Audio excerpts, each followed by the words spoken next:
Hello, gadies and lentilmen, to another episode of Transferring Departments at Your Job. Yeah, my world seems like it's getting turned upside down at the moment, but it's for the better. I like being busy. If I seem a little bit higher energy today, I have just got back from the gym and my pre-workout hasn't worn off yet, so I still have some sort of life left in me. Today let's talk about goals. What are goals? Hashtag couple goals, hashtag girl goals, boy goals, hashtag Ankara Messi.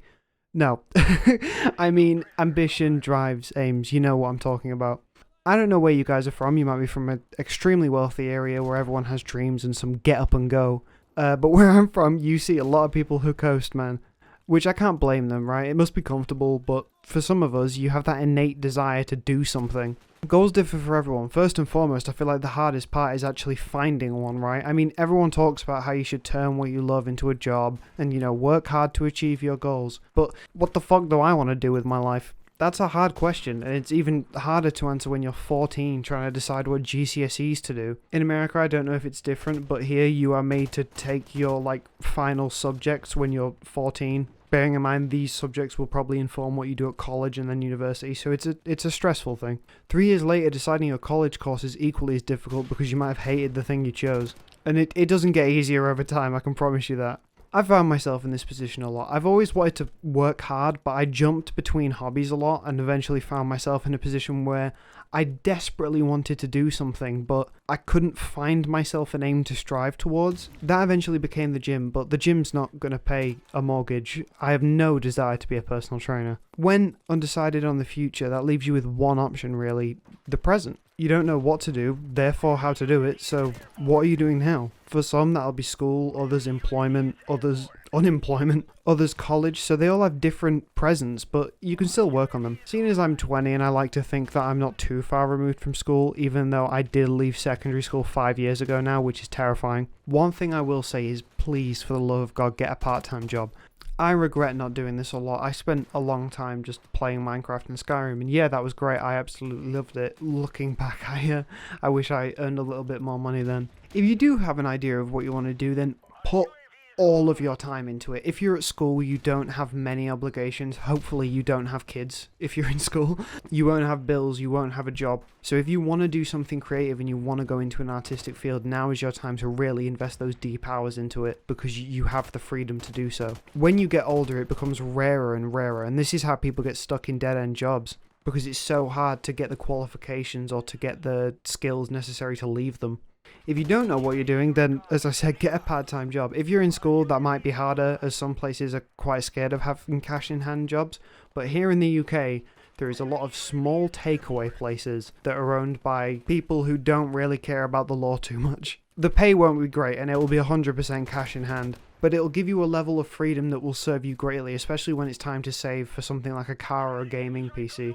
Instead of getting your first job at 18 and trying to save for a car, if you start saving when you're 16, it's going to be much easier. You could probably buy a nicer car. College is the same, but things get complicated at this point, as you may have an idea of what you want to do, so getting a part-time job might be more of a distraction than it is a help. But regardless, the legal money will come in handy. I did a BTEC in college, which now looking back was kind of a waste of time for me personally, but I also did have a lot of free time. I spent it mainly playing modded Skyrim, as I've said. The year of our Lord 2020 was a great time for Skyrim. Don't copy me, by the way. A lot of the things that I'm saying are in hindsight of how things played out and what I wished I did during those times. I know playing Skyrim your entire first year of college doesn't pay off, because I had to catch up the second year in order to pass, which was a nightmare. But I did get 3 A's, so maybe it worked. Anyway, to those listening to this that have a part-time job or at least old enough to do so legally, my advice would be to you to please start investing. Saving is a commonly preached thing, but rarely are you told how to do it, so here's a little tutorial. First, research index funds. This might be a little bit complicated, especially if you're younger and haven't had to think about finances before, but I'll give as good an explanation as I can. Before I start, this is not financial advice, don't sue me please. Index funds are a leaderboard as such of stocks, so when you invest in one on an app such as Free Trade, which is what I use, Trading212 or whatever savings app you have, this means that you're investing in multiple companies that are tracked on that fund.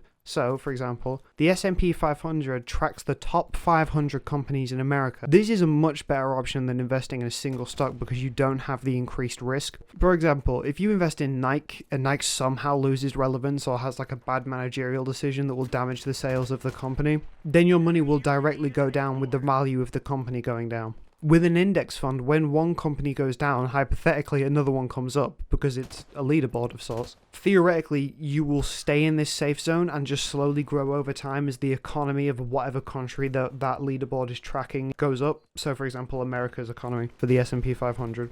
Well, Penny, if I can't 3,000% my money, then why would I even try? I mean, I could just invest in Bitcoin and wait for the market to go bullish. Invest in my nuts. Sorry, I'll get to it another time, but please don't do that. Money that you earn quickly can disappear just as quick as you've earned it.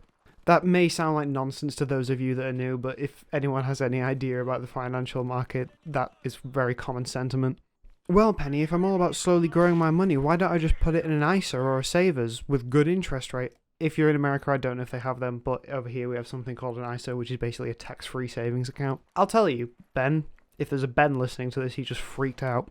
Interest rate is good, and it does allow your money to grow, but it's always at least in some way behind the rate of inflation, which means that while yes, your money is growing in your savers at an interest rate of, let's say, 5%, if it's at 5%, the inflation for that year will probably be around 7%. I've currently taken those numbers from what's happening in the UK right now, but with that in mind, you're still losing money at a 2% rate because your money is growing 2% slower than the market. With that in mind, the reason index funds, especially ones such as the S&P 500 is so good is because often they grow at a higher rate than inflation. I think the S&P has grown above inflation since the 70s. There's also a thing called compound interest. I'll show a graph on screen in a second if it helps, but basically when you invest long term, your money will make money for you.